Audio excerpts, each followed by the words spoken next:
Hello everyone, मैं हूं doctor Priyanka Upadhyay.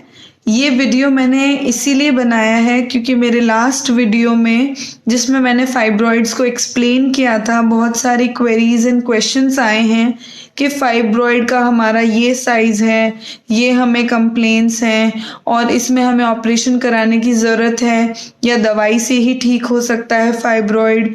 Operation किस किस तरह के कराने पड़ते हैं या कौन कौन सी दवाइयाँ चलती हैं, कितने समय तक दवाइयाँ लेनी पड़ती हैं, क्या आयुर्वेद की दवाइयों से भी फाइब्रॉइड ठीक हो सकता है। ऐसे बहुत सारे क्वेश्चंस थे जिनके आंसर आज इस वीडियो में मैं डिस्कस करूँगी। तो पहला सवाल था मेरे व्यूवर्स का कि फाइब्रॉइड इतनी साइज़ का है और क्या उसके लिए ऑपरेशन कराने की ज़रूरत है।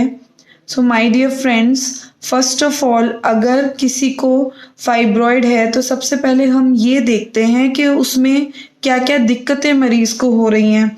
अगर मरीज़ को कोई दिक्कत नहीं है, साइलेंट फाइब्रॉइड जिसे हम कहते हैं, एसिम्प्टोमेटिक फाइब्रॉइड जिसे हम कहते हैं, जैसे कि कोई दिक्कत नहीं थी, ऐसे ही किसी और प्रॉब्लम की वजह से चेकअप कराया और उसमें फाइब्रॉइड निकल आया, तो हम देखते हैं कि कोई मरीज़ को हाई रिस्क तो नहीं है, या बच्चेदानी की लाइनिंग मोटी तो नहीं हुई है, या कोई कैंसर की हिस्ट्री तो नहीं है, या और कोई प्रॉब्लम तो नहीं है गायनेकोलॉजिकल एसोसिएटेड।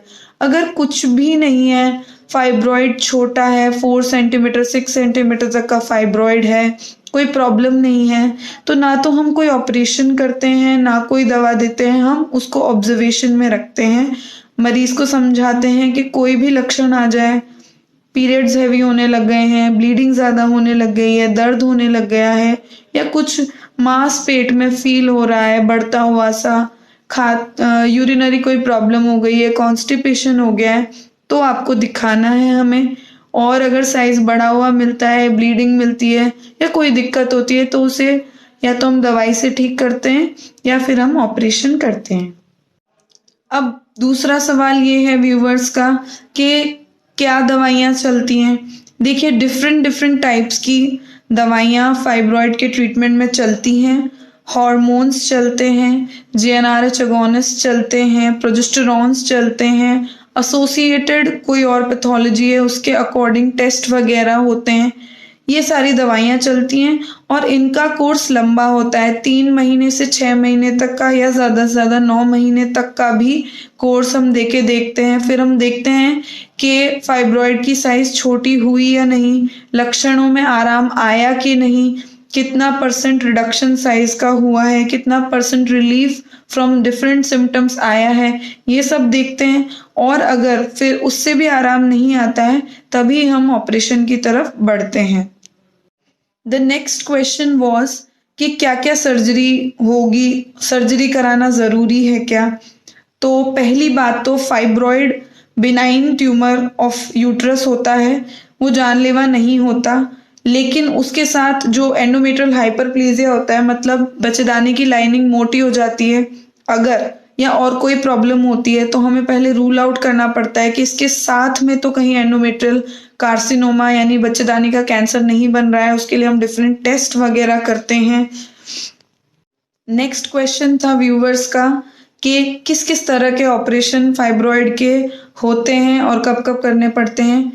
तो डिपेंड करता है फाइब्रॉइड कितना बड़ा है, क्या उसकी लोकेशन है, बाहर की तरफ है, बच्चेदानी की परत के अंदर है, या बिल्कुल कैविटी में है, और कितने सिम्टम हैं, कितने लक्षण हैं, फाइब्रॉइड कितने हैं, उसने बच्चेदानी को कितना बड़ा कर दिया है, और कोई एसोसिएटेड पैथोलॉजी या कैंसर का सिम्टम तो नहीं है। ये सब देखने के बाद फाइब्रॉइड का ऑपरेशन का टाइप डिसाइड किया जाता है। बहुत बड़ी बच्चेदानी है तो पेट खोल के ही निकालना बेहतर है, कोई और साथ में पहले के ऑपरेशन है या कोई और बीमारियां हैं तो।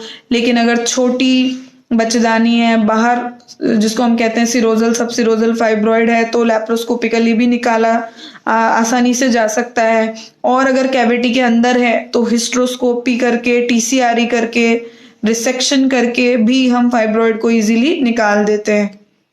नेक्स्ट क्वेश्चन मेरे पास आया कि आयुर्वेद क्या फाइब्रॉइड में असरदार है।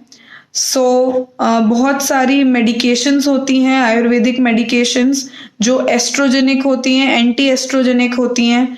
तो वो असरदार हो सकती हैं, बट एज अ गायनेकोलॉजिस्ट मैं उस पर कमेंट नहीं कर सकूंगी कि वो कितनी इफ़ेक्टिव होंगी। और साथ में ही इम्पॉर्टेंट चीज़ ये है कि फाइब्रॉइड के साथ एसोसिएटेड कोई कैंसर नहीं हो, कोई ओवेरियन सिस्ट एसोसिएटेड नहीं हो, और फाइब्रॉइड क्यों हुआ है, या कोई strong family history of cancer तो नहीं है, और इवैल्यूएशन, ये सारी चीज़ें ज़्यादा इम्पॉर्टेंट है।